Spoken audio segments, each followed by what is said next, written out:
नहीं, मायने तो रखता ही है भाई, चुनाव है तो ऐलान तो करना ही पड़ेगा कि आप लड़ रहे हैं कि नहीं लड़ रहे हैं। और मुझे लगता है कि इसमें कोई असमंजस है या डिलेमा है या कोई ऊहापोह की स्थिति है, वैसा नहीं है। स्ट्रैटेजी है, पार्टी जानबूझ के नाम का ऐलान नहीं कर रही है, क्योंकि कुछ खबरें ऐसी भी हैं कि गांधी परिवार का एक और सदस्य है जो अमेठी से इंटरेस्टेड है, तो शायद परिवार के अंदर कुछ चर्चा चल रही हो। वो खुलासा भी कर ही दीजिए। वो खुलासा हमने सबने पढ़ा था, रॉबर्ट वड्रा के कमेंट्स आए थे अमेठी को लेकर के।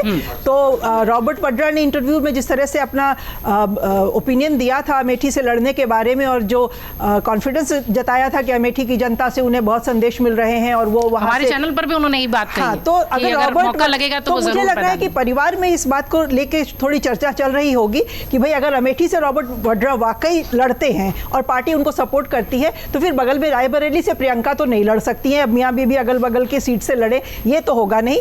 तो मुझे लगता है इसी वजह से शायद देर हो रही हो नाम अनाउंस होने में। और राहुल गांधी कहाँ से लड़ेंगे मुझे नहीं पता, वायनाड से तो वो लड़ ही रहे हैं। अब वो रायबरेली से भी लड़ेंगे या नहीं लड़ेंगे, साले बहनों या अगल बगल से लड़ रहे हैं, थोड़ा ज़्यादा हो जाएगा। तो मुझे लगता है एक ये एंगल है जिसकी वजह से ऐलान होने में देरी हो रही है। कांग्रेस की जो हालत है यूपी में, अमेठी रायबरेली उसका एक सिंबल आज की डेट में बन गए हैं।